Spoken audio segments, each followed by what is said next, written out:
All right. What is up, plant community? I just wanted to start out with saying sorry. I haven't uploaded like I said I was going to. I actually winded up getting quite sick, and my voice just wasn't working right. I think you could still kind of hear it now. At least I can. But enough of that. I might be sniffling a little bit too because I still kind of got a stuffy nose a little bit. Not really much, but I'm going to be given what I've learned about majesty pubs and just certain pubs in general. Really, I'm just going to talk about the majesty pub today and maybe the cycad. I'll talk a little bit about the diune spinulosum. The diune spinulosum is about the closest thing you can get to a palm. I heard they could take tips all the way down to 28 degrees, which is pretty good. Sorry about that. I had something on my camera, but that's pretty good. Uh, Now, in a pot, it's a bit of a different story because the pot is above ground, so the soil will always get colder than it is if it was in the ground. But this is the first time I've actually am exposing it because it seems like we're getting a early spring.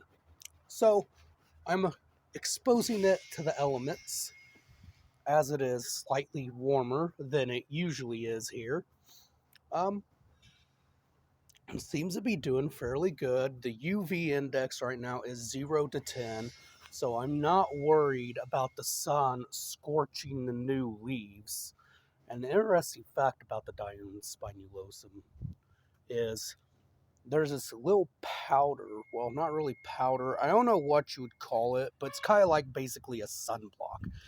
Not sure you could see that, but you can see where I've laid my fingerprints on it, and that will protect it from the sun. It's like a natural sunblock. But this will be its first time ever outside in the cold, and I hope to let it experience more cold, to be honest. It seems to be growing strong and good, so I'm going to keep it growing strong and good and healthy. Um, the person who previously had this cycad said that as of this year, when it's warm enough out, so I won't be doing it during the spring, I'll be doing it more during the summer, I want to go ahead and break that pot and repot it into a plastic pot.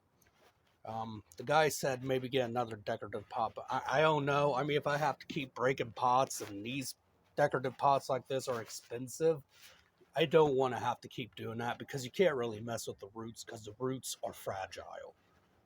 You mess with the roots, you might kill the whole plant. And I don't want to kill this whole plant. It's a rare plant to get. I really love it. It's an endangered species. I love using it for educational purposes to teach people about plant poaching. And then we'll go on to another technically endangered species, but not endangered in the plant trade, or rare in the plant trade, anyways. The majesty palm. Oh, I'm glad to get out of there, away from the mouses that seem to be wanting to tunnel in it. Which, in a way, I guess the mouses showed me that you don't have to worry about repotting this guy yet because there's really not that much roots in there like I thought there was.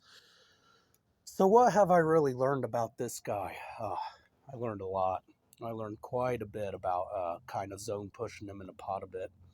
I have learned that even in a pot, they could take it down to 35 degrees, but anything colder, it's just no go for them. You might as well just kiss them goodbye. My friend in another palm group showed me this, and because he lives on Salt Spring Islands, I think it's called, in Canada, and they had some of these and they just left them outside in the frigid cold, which you don't want to do. The thing I've learned about majesty palms in the cold when they're taking it is you want to keep them kind of dry in the root base, not too wet.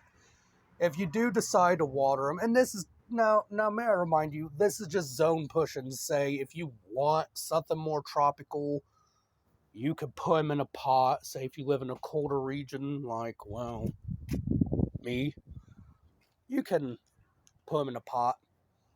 and you can try to zone push them that way. Or if you want to zone push them in the ground, go for it, try it.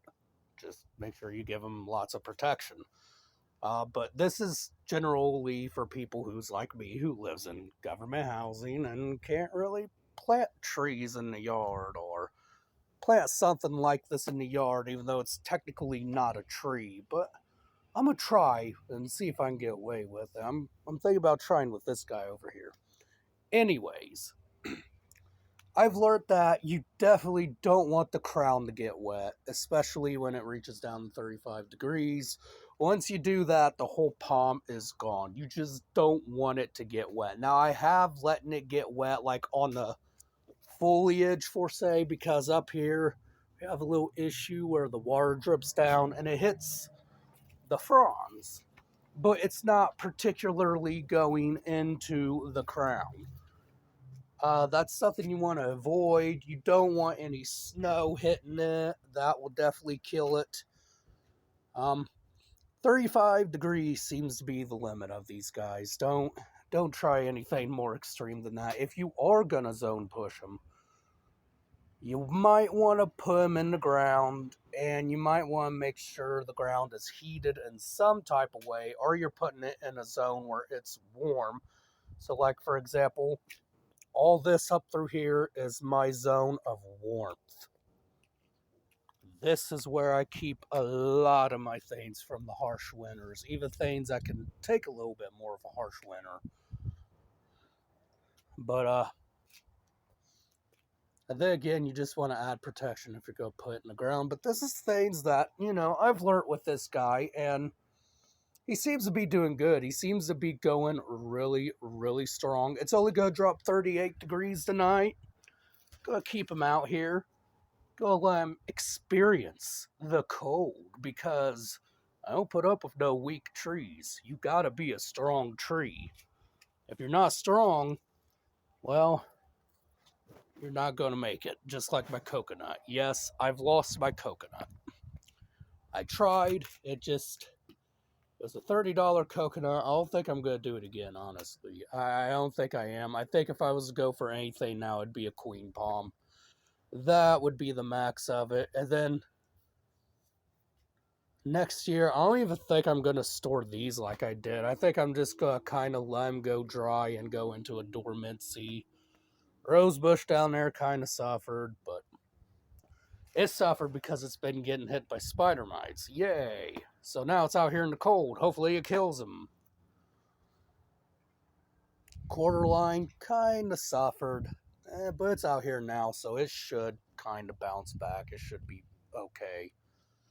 I ain't gonna take all the dead off until it is particularly time to do that for my plants. So yeah, that's what I've learned about most of these palm trees, especially the majesty palm, because there are things on like Google saying that they could take down to 35 degrees, and they weren't really specific about it. So yeah, I've just learned that if you're going to have them taking down to a colder temp, kind of keep them more on the drier side. Don't keep them real wet. They won't appreciate it, that's for sure. Um, of course, like anything, when it's cold out, sap through a tree goes slower. And that's kind of the process with the majesty palm, I guess. So just don't overdo it with the water. If you do feel like you need to water it, like I do sometimes, I will take it in, warm it up, water it, keep it inside for a day, then bring it back outside. That's what I've learned with the majesty palm. The Diune spinulosum is a whole different subject. Um, but yeah, just gonna keep this video kind of short, kind of sweet. And so that's what I've learned about the majesty palms, as in kind of zone pushing them in the cold, kind of letting them experience cold, toughen them up. They also seem to do way better. Oh, that was loud. Kind of scared me a bit. Anywho, I've also learned that they do way better if you like split them apart. Even if you lose a younger palm, it's going to be worth it because eventually you're just going to get one great big majesty palm, which I'm fine with one majesty palm. I'm fine with one of each palm. I don't need a bunch of palms grouped together. I don't like that. I feel like they fight against each other for space, and you have to repot more because you have two of them in one pot, and it's just difficult. It's frustrating. So I just like the single palms. Kind of like with my fan palm over there. It's a trunk of three. I had more than that, but I'm glad it's just three trunks now. Windmill palm, I'm glad it's just one trunk.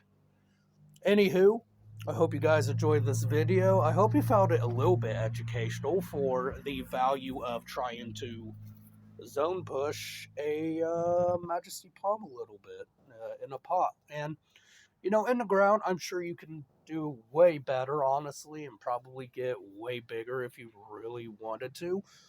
But here I'm limited on space, so glad I don't have to repot it this year like I thought I had to.